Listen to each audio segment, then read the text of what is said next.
Okay, we're now going to talk about self-regulation. And this is something that has come out in research really over the last decade, maybe a little longer. Again, research is always ahead of when we find out, the general public or even medical professionals find out about a lot of these things. So self-regulation impacts a lot of things for these kids, but we're going to talk a little bit just about emotional difficulties these kids have and social impairments they have first.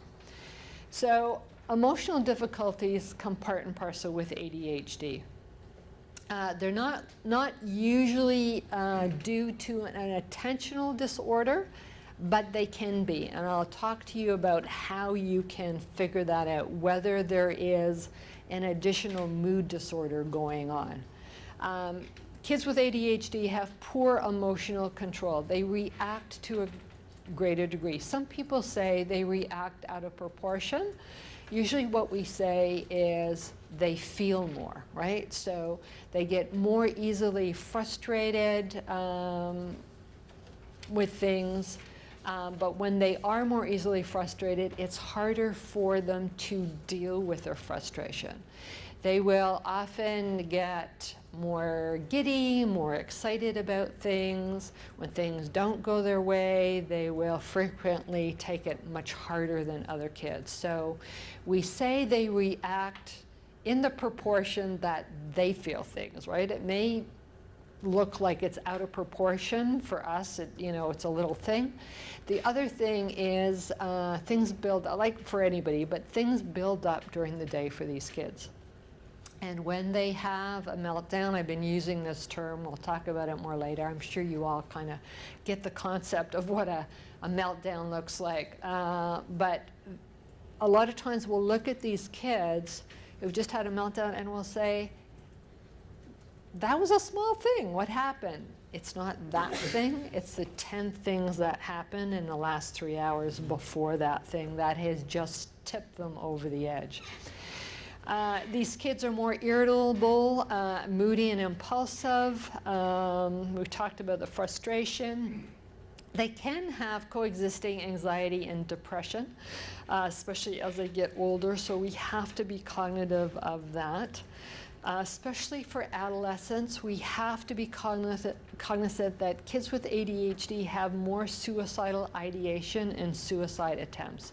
Adolescents do anyway. When you throw ADHD on top of it, you're looking at more suicidal ideation. And the other thing we have to worry about is the attempts are more often successful.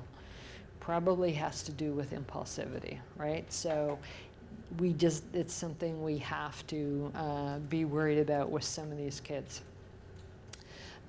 They have difficulty sustaining friendships.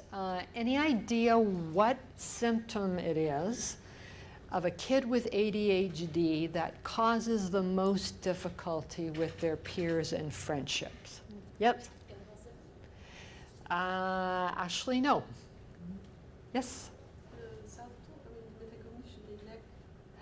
They can't see themselves in this situation. Yeah, so both of those things, the impulsivity and not being aware of how they're interacting with others, are definitely a component. It is the emotional regulation and, the basically yelling at the friend, having a meltdown, not being patient. Kids can be very forgiving if another child forgets things or is inattentive or spacey. It's that negative reaction, that negative emotional reaction that impacts it. And really, when you look at it, when we're talking about all relationships for people with ADHD, including marriages, I think that probably has the most impact. of anything. So you can be forgiving of your spouse to a certain point when they keep forgetting things, but it's those emotional blastings and being yelled at and stuff that really break down those emotional relationships. So again, emotional regulation is not something we've talked about years ago, because it was not part of the 3 core symptoms of ADHD, and there's reasons for that, but now there's a lot of research into it. And they're more drawn to undesirable peer groups. Again, that's pretty obvious. It's because those are the peer groups that accept them, right? So all kids want to be accepted, and if that group's going to accept them and nobody else will, well, that group will do.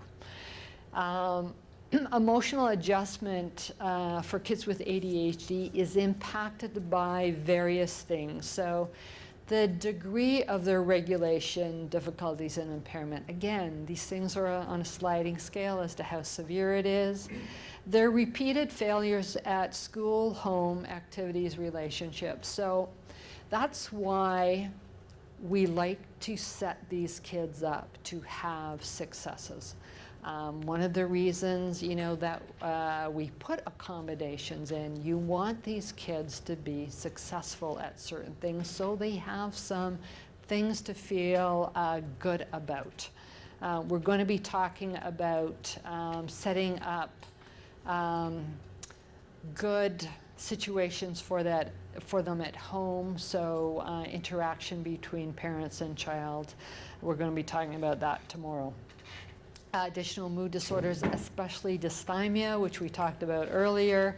Family stress and inconsistent parenting can be a big issue in some families. Again, we're going to be talking about that tomorrow. And if there's been some traumatic events for the child, sometimes, you know, marriage breakup, death of a grandparent, all these kind of things can also impact them, and again, their peer group.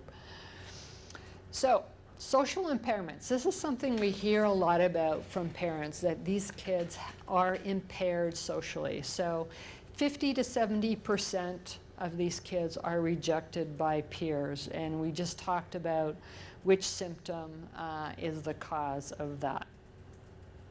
So just because these kids can be very bright, any kid can be very bright, doesn't mean they will automatically pick up on social skills. And we don't teach social skills. I don't know of a society that does actually teach social skills. We just expect kids to pick this up. Has anybody in your life ever told you that when you're speaking to somebody, you don't stand 6 inches from their nose? Nobody's ever given you that instruction, right? But you picked that up in growing up, that people need their physical space and you stand a certain amount away, right? Nobody's ever told you if somebody looks at you and their mouth is, corners of their mouth is going up, chances are they're happy. If they've got frown lines here and their mouth is going down, they're not happy. You know, something's happened. Kids with ADHD and also kids with learning disability have inherent impairments with social skills. Obviously, impairment with executive functioning plays a part in this. Also, impairment in self-regulation and emotional regulation plays a part. Poor language and engagement skills, also difficult for these kids. They don't know how to ask another child to play. On a playground, you can frequently see a group of kids playing and the child with ADHD standing on the periphery, just dying for somebody to ask them to play, right? But they don't know how to engage and start that conversation, or they will go barreling in, right? And say, here I am, I'm gonna play, and everybody kind of goes, get lost, right? So they don't have those skills. They can very often be more aggressive in their play, especially when they're younger. They lack insight, somebody mentioned that, insight in how their behavior is impacting somebody else. And this is really interesting about children and adults with ADHD. They will be very easily frustrated by others, but have absolutely no insight in how they are frustrating others. Okay? It sounds really weird, but they will find people very frustrating, but have no clue that they are hugely frustrating to others. Okay? And we have to be careful with these kids because, especially the quiet ones, but all kids with ADHD are more often bullied and ostracized. Okay? A huge issue in the school system for these kids. So how do these poor social skills present? So again, the impulsive acts, impulsive speech, blurting things out, difficulty taking turns, standing in line, initiating using their language, more frequently interrupt and disturb others, the aggressive play, misunderstanding rules and instructions. But the other interesting thing is the concrete thinking and inflexibility around it. Once these kids get the rules, they become the tattlers. So they are very on the other kids if the other kids are not following the rules, right? These are the rules. This is the way it's supposed to be done. These kids have issues with seeing shades of gray. So things are black and white, right? It's either this way, you know, this is the right way, this is the wrong way, and they frequently don't ask themselves the question, does it really matter? Or am I going to annoy somebody by pointing out that they're not doing it the perfect way? We talked about difficulty with initiating play, and they often display their emotions in unacceptable ways. Remember I said they can get more excited? Sometimes these kids can get very silly, inappropriate, especially when they're excited about something. They can often become the class clown. Again, for these kids, better to be the class clown than be looked at as somebody who's stupid or bad, right? Class clown is better. Unfortunately, it does get them in trouble. Social skills interventions. So what we've learned from a lot of research is these social skills classes, we put these kids in, so they go every Saturday morning for 10 weeks to learn social skills and interact with other kids, do not do a lot of good. Kids with ADHD cannot take something they have learned in an artificial setting and then transfer it to the playground or the home or, you know, the classroom. They just can't. So the best way to teach social skills is from a day-to-day point of teaching, modeling, practicing. Again, best way to also teach and practice executive functioning skills. So basically, seeing their parents and their siblings and their peers interacting socially is a good model for them, but putting them in situations where they can safely observe that can be very beneficial. Immediate high levels of positive feedback. So again, this is what we always want to do with kids with ADHD, positive consequence. If they're doing something right or just did something right, you tell them immediately. And that's what they can process. They go, oh, okay, that's what they want me to do. That's a good thing to do. Much better than negative consequences. So, and be aware of children and students at risk. Again, we talked about this bullying and exclusion. But, so being a good role model of the type of social skills and behavior you want to see in your child, do it yourself, okay? These kids are very good at picking up when you're doing something and modeling that, and then you're kind of stuck with, uh-oh, you know, they're doing that when that's not actually socially acceptable. So be aware that, you know, you are a role model. And when these kids, we find that when they're in a positive, accepting, welcoming environment, it greatly increases their desire to be part of social interaction. So if they're in an environment, whether it's a club or Cubs or whatever activity, swim team, music, whatever, where they feel camaraderie with the other kids, you know, something that they have in common, but they also feel welcomed and accepted, that's where you want to promote them being in and practicing their social skills. So something else research has shown us that's is looking like it's very effective for these kids is something called parent friendship coaching, okay? Again, this is day-to-day working with your child, building your own relationship with them, a lot of one-on-one time, modeling these, picking battles, so you know you're not constantly having the negative interaction. So you want to build that warm and positive environment for your child. So not that they're never going to get negative consequences or, you know, be called on stuff, but you want more positive than negative, okay? So when you're trying to work on something, social skills with them, don't wait till they get 100% perfect. If you see a 25% improvement, say, wow, okay, you got better at that. But again, that's that immediate feedback with them. So remember when you're talking to them and you're working on these kind of things, and of course this applies actually to whenever you're talking with your child, comment on their behavior, not their personality or their character, or, you know, you are a, quote, you know, lazy child, stubborn, or whatever. Totally inappropriate. You say, this was something, you know, you did that caused an issue, right? How can we improve that so it's different next time? How can we practice it?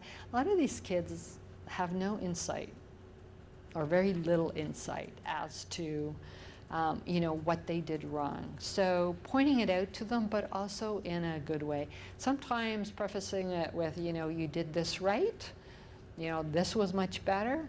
We just need to work on this a little bit. It helps them not to totally shut down, okay? If you're commenting on their behavior, their social skills, stay in the present. Don't drag up something that happened last week. Keep your feedback simple and try to stay positive. And sometimes modeling what you want them to do. If you've lost your temper, if you just, you know, swore at the guy in the car beside you, whatever, point it out, apologize, you know, basically say, okay, that wasn't correct to do. Again, teaching moments. Use as much as you can as a teaching moment. This is also something that they really recommend in the parent coaching, social skills coaching, set up play dates. Talk to the teachers, the parents, talk to your child about, you know, are there kids that have the same interest in your class, that type of thing. Talk to the parents. The teacher may be able to say, you know, your son or daughter seems to get along with this kid at recess. They seem to have the same kind of thing, and that child is accepting of your child. Those are the parents you want to contact and say, okay, can we set up a play date? But be very cognizant when you set up these play dates, okay? So limit the amount of time. Have it in a place where you are nearby and can monitor it. Don't have all your child's favorite toys in that room that you know they're going to lose it if the other child touches their favorite whatever. You know, set the child up for success before the other child comes over. Go through the list of, okay, you know, these are the things we talked about would be good to do. You know, if you're going to play your Nintendo, Why don't you let your friend have the first turn? You know, all these kind of things we need to remind them of. So again, after the play date, you know, and especially if it's gone well, dissect it, you know, with your child. Use it as a teaching tool again. These play dates and this parent friendship coaching comes out of research of a Dr. Amori Mikami. That's the link there to the website, but if you just Google ADHD social skills parenting, her website will come up. It's out of UBC. Unfortunately, the research she's doing and the parent training she's doing is in Vancouver, not here, but you can find information on her website about it, and she has published some research papers on it, and she did present for us in Vancouver last session. I'm just trying to remember if we recorded it or not. I'm not 100% sure. Okay, so self-regulation. So we know these kids have difficulty in self-regulation. Again, part of ADHD. They're generally 2 or 3 years delayed, and when they're supposed to be totally finished developing their self-regulation at the age of 30, they still may remain behind. Remember I said brain development finishes at 30? Well, it makes sense that self-regulation then finishes at 30. So delays can be improved somewhat as the child matures. The more we work on them, we know that different treatment options, things like medication, can help with their self-regulation. Also, teaching and practicing some of the skills can help. We know that executive functioning and all forms of self-direction lead to self-regulation. So it makes sense when executive functioning is impaired, self-regulation is going to be impaired as well.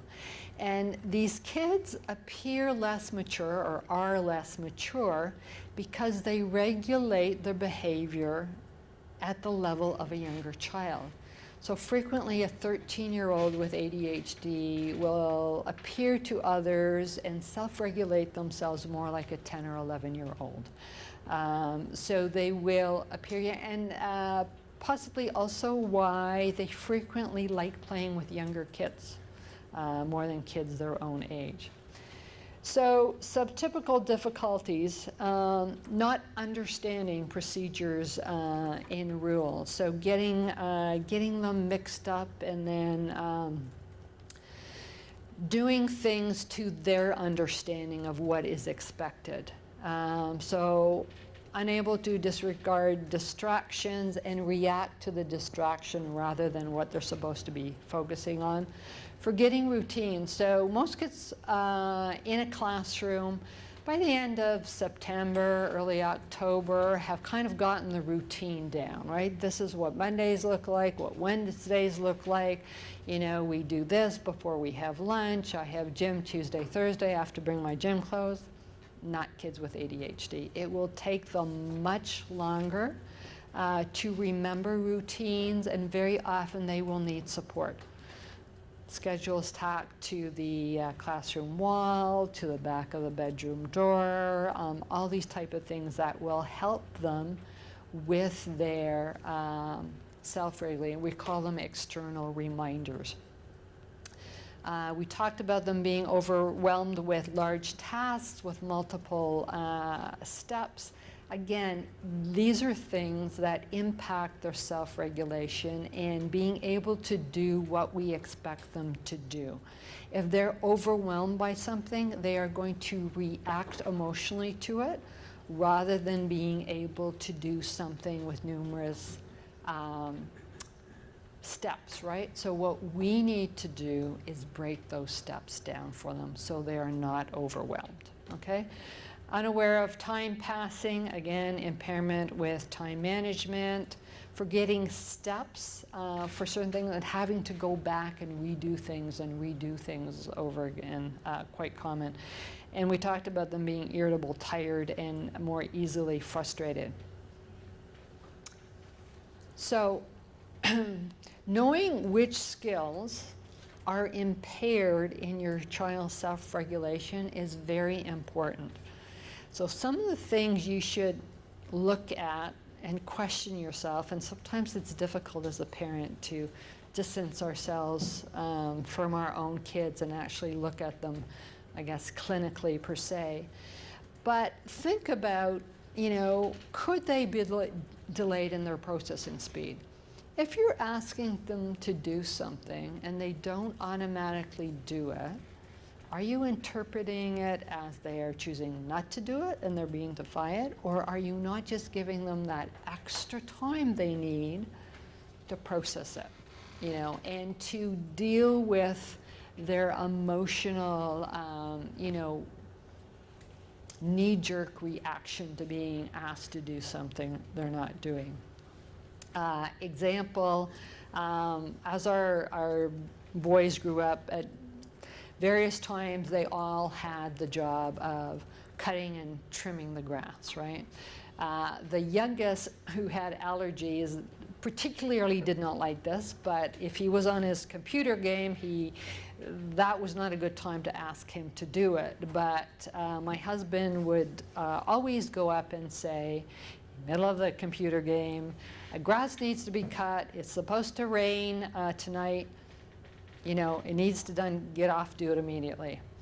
You know what the reaction to that was, why do I always have to cut the grass, and I don't, I have allergies and I'm in the middle of this. And then my husband, who also has ADHD, his immediate reaction would be, you're lazy and you never do anything around here, and you need to help out. And then we would go, like literally within 60 seconds, we would go to an all-out yelling match, right?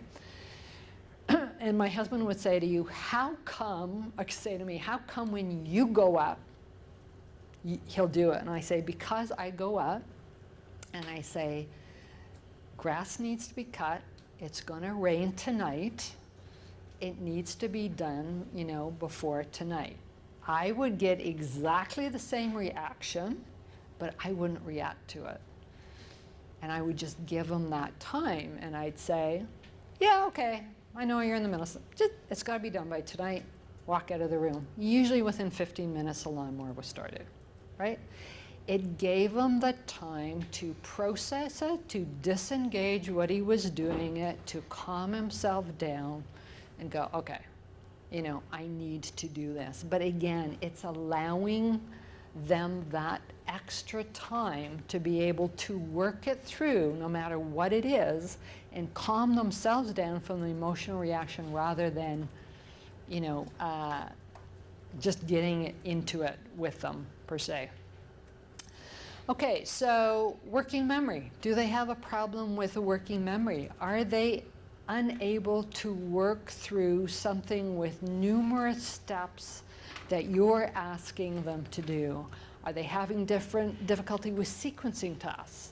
Okay, if you give them a list of 5 things to do, to you it may be obvious, that you wash your face and brush your teeth before you put on your good school uniform. To them, it may not be, right? So again, look at what they're having difficulty doing, and then look at lists of these things and executive functioning problems to try to trigger into, okay, what is causing this problem? And that is then going to give you the key into what are the accommodations and strategies you have to put in place to help them. Okay, are they having trouble with self-talk? Cognitive shifting is a big one at home, especially when they're doing things that they like to be doing. Are they impaired in problem solving? Again, my youngest gifted class, I used to get a lot of work time in class to do projects. Come home, okay, what'd you get done? Nothing. Why not? David had the book. David had the book yesterday, so David had the book. Yeah, he's hogging the book. Okay, so what did you do? I sat there because I didn't have the book. Okay, lack of problem-solving skills. Did you ask the teacher if you could have the book? Did you ask David if you had, but did you ask if you could go to the library to get another book, right? Did you ask to be able to go on the computer? Maybe we can print off something from the computer you can take to class to work to. Absolutely no idea of other solutions to this problem. It was, I have to do this, I need that book, end of story, right? So again, those are skills you can practice with your child, right? But you have to be aware that they're impaired in that way.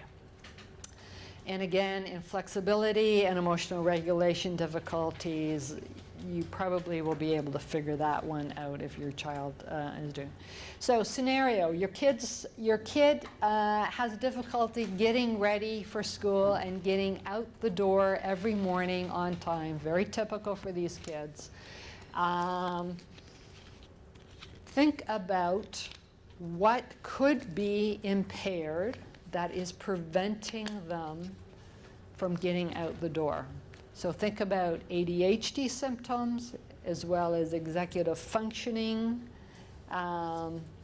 deficits or impairment that could be feeding into this. So what are things that you think could be contributing to a child not being able to get ready in time and out the door? Any ideas? Time management, yeah. Not knowing or remembering the things to be done. Exactly. Not knowing, the list of things they need to be done and the sequence of those lists. And then also not knowing, again, that interplays with the time management as to how long is it going to take me to do this, this, and this, and how much time do I have to allot myself. Anything else? Daydreaming. Yeah, daydreaming. Being caught in distraction or a game. Yeah, so distraction, a big one for these kids. We will send them up to their room to get their backpack, go up 15 minutes later, and they're sitting on the floor, playing with their Lego. Huge distraction, a big thing. Again, don't have the TV on when you're trying to get your kid ready and out the door, unless they're all ready, and then, use it as a reward. Had breakfast, you're dressed, backpack's at the door, everything's in the backpack, 15 minutes, okay, you got 50. But, of course, the kids also got to be able to disengage, to be able to get in the car or down the road for the school bus or walk, whatever. Any other things that might be interfering? Yes? Too many words, like too many instructions. Go Yep. to your room, do this, do this, do this, do this, and then I Yes. go up and she's gone to her room, and that's about it. Exactly. Too many directions and instructions at the same time. And in all honesty, we're human beings. We're trying to get out the door ourselves, right? So we're yelling things at our kids, numerous lists of things, because we want them to get it, done, to be ready to go, and we don't. The other thing is we have to be careful in how we're giving kids instructions and reminders. I had one parent tell me, and I thought this was brilliant. Her child said to me, "Mom, you're always yelling at me in the morning." And she said, "No, I'm not." And then the next morning she listened to herself and she said, "Oh, yes, I am." But it wasn't cognizant. And she said that frustration of he's not doing it, we're going to get late, was always in her voice. She started singing the instructions, and he would sing back. And she said, "You know what? You can't yell at your child when you're singing." She said, you can't be negative, right? So she'd go, "Are your shoes on? Are your shoes on? Are your shoes on?" And he'd sing back to her. And she said it took that stress out of it. And I thought, oh, that's brilliant.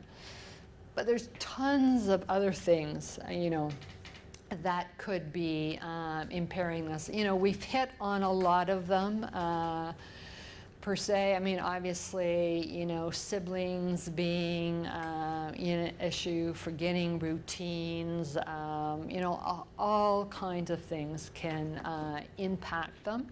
But figuring out what it is, setting up strategies and accommodations, and then practicing it. We've had families who practice getting ready for school on a Sunday afternoon. And they'll set a timer and they'll make a game of it, you know, and they'll have rewards. So the more they practice it, it also allows parents to stand back and watch and say, okay, what's causing them problems when you're not rushing to get ready yourself in the morning, right? You have to put yourself in the observer position to be able to see what is the issue here. So, some ways to assist your child with self-regulation. So, we know that acquiring these skills are delayed for them, so we have to help compensate, you know, for those impairments. So, if their internal direction is impaired, we have to give them more external direction. So again, things like external reminders, you know, lists, even for young kids. Find pictures on the internet of a kid brushing their teeth, you know, a kid flushing the toilet, a kid washing their face. Put them on your bathroom mirror. So your child goes in and goes, okay, that one, that one, that one, right? It gives them an external reminder so they don't have to remember all the different things they need to do. Again, things on the back of their bedroom door. What do they have to do before they leave their bedroom in the morning? Okay. Things on the back of the your front door. Backpack, gym clothes, lunch, you know, checklists. You know, whether they're just visual or actually text, depends on the age of the child, right? So there's all kinds of things you can assist them with self-direction. Obviously, yes, your own verbal reminders, you know, cueing them when they get distracted, all those kind of things help as well. We also know that internal motivation is impaired with these kids. So we talk about putting external motivators in place, and these are things like reward system, right? Okay, so you say to your child, you know, basically, we're going to work on this for the next month, this skill. And again, don't work on 10 things at one time. You know, when you're able to do this and this, you get stars at the end of the day. If you've got 3 stars, you know, you get watch TV for half an hour, or, you know, whatever, you know, you get out of doing the dish, or whatever it is. But you've got to find the thing that your kid wants, right? If you're giving them an external reward they could care less about, this is not going to work, okay? So you also have to realize that our houses are set up with a huge amount of external detractors. I mean, yeah, external, well, or things that are going to detract them from staying focused and paying attention on what they have to do. More so probably now than any other time in history, right? How many electronic gadgets does everybody have around? Constant distraction. I mean, you know, if they see you on your phone constantly and being constantly distracted, again, not a good model for your child, okay? Again, this quote from Dr. Barley, ADHD is a problem with doing what one knows rather than knowing what to do. These kids know what to do. I'll clarify that. If you've gone over it with them, right, and they know what to do, and you've listed the rules and all that, and you sit with them and you say, okay, tell me what the rules are, they can tell them back to you, then they know the rules. That's not the issue. It's being able to do what they need to do, right? So it's knowing what to do and executing that regardless of their impairments. Other big message for parents, constantly nagging doesn't work for these kids. They tune you out. They become mother deaf. They just, right? So you have to look at it as, how can I set up accommodations and, yes, put in those reminders and also prompt them when they're distracted without it becoming constant nagging.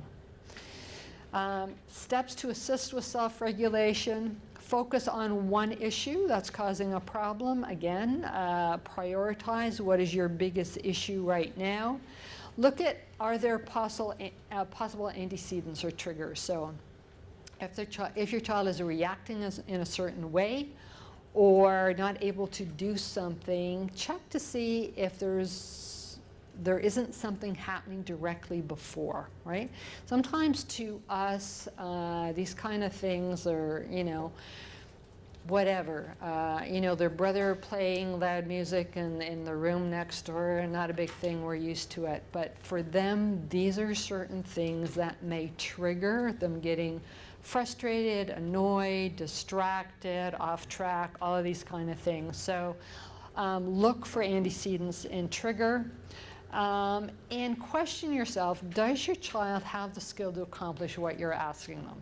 So do they have the skills to get ready in the morning on time without assistance, support, external reminders all that time? If they don't, then you need to reduce your expectations or change them. So you put in what they need to help them do what they do. Once they get better at them, you can remove some of that stuff, right? Or allow them to sleep longer. If they're getting good at it, you can change your expectations again. Again, we talked about impairments, figuring out what's preventing your child from doing, and teaching the skills, those executive functioning skills, through description. Break it down for them, model it, role playing, practice it, right? You can practice social skills, interaction. You can practice, doing the 3 things they've got to do before they leave their bedroom. Practice getting their homework into their school bag. All those kind of things. Practice it, right? So what you need to know is these things can be time-consuming, frustrating, annoying. Kids without ADHD or impairment with executive functioning skills may get it after you tell them 2 or 3 times. Kids with ADHD may need 100 times, but they can improve. So it's persistence, doing the same routines over. The more you have the same routine every morning, the quicker they will get things.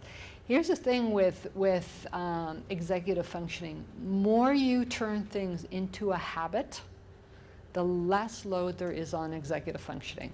How much do you actually pay attention when you're getting ready in the morning? Usually stumble in the bathroom, half asleep, you kind of brush your teeth, kind of look at your hair. You're half awake, you're half right. These are habits. You don't actually consciously pay 100% attention. The more it's a habit, the less load there is on your executive functioning. So the more you can make these things a habit, and your child, as soon as they come in the front door, their backpack goes on a hook in your cupboard. So they don't spend an hour running around looking where the backpack might be before they can do their homework. And you keep practicing. Every time the backpack's not there, you get them to put it there. After a while, they won't even think about it. It will just go there. And these are also strategies we tell adults. Rick Green, for those of you who know Rick Green, a famous actor, screenwriter, has adult ADHD. He did a documentary on adult ADHD, which is fabulous. Wrote a book called ADHD Stole My Car Keys. And he tells a story that every morning he would be late for filming, and he said this was costing them a lot of money because they had a crew there, because he couldn't find his car keys. And he said, every morning I couldn't, but he hadn't put in a strategy that this is the basket on this table, you come in the front door, it goes there, and you never, ever, ever put it anywhere else, right? So again, this is what we have to do for our kids. External rules, reminders, checklists, all those kind of things. Again, put them in place. You can Google a lot of these different things, checklists, charts, pictures. There's a lot on the internet now. So, and trying to externalize those rewards will also help your child with their motivation as well. Okay. This is not moving forward. Oh, there we go. So decreasing expectations. So examples of this: allow for additional processing time, reduce external distractions, recognize that your child can't accomplish things without those external prompts, decrease your number of commands, reduce amount of expected tasks. So you only want them to accomplish 1 or 2 things at a time. Take on yourself some of your child's organizational tasks until they can do it themselves, okay? If the child is forgetting to get their homework in their bag every single morning, no matter that you've got reminders of this and that, this may be something you may have to take on in the short term, okay? Because it's devastating for a child to do homework and then not have it in class to hand in, right? Yes? I find it hard to know whether my expectations are now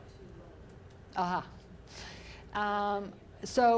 So if your child is able to do everything you're expecting of them, increase them somewhat. Because there are certain things they should still find a little difficult that they're struggling with for you to know there's some improvement on that, okay? So if you've taken everything on, and this is a problem we have with parents with ADHD, and you know, parents who do those rating scales and the child is so obviously ADHD and they're scoring the child as having absolutely no problem.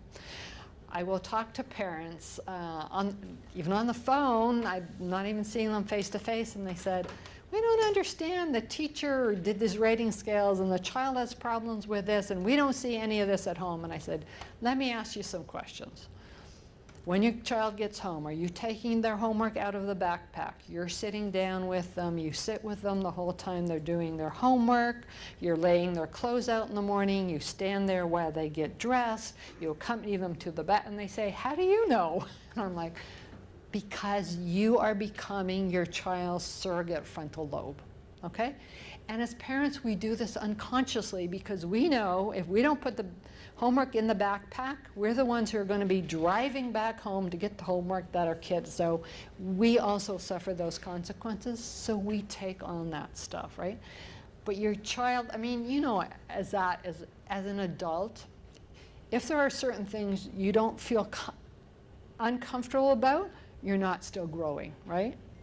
You're not improving. So you want your child still to be challenged somewhat, not to the point where they're in tears and frustrated, but just a little bit more and a little bit more. And if you practice it with them and make it a game and say, okay, we practice this, let's try to see tomorrow if you know, if this is any easier or you get any better at it, right? So yeah, you don't want to take everything off their plate. Okay? Okay, so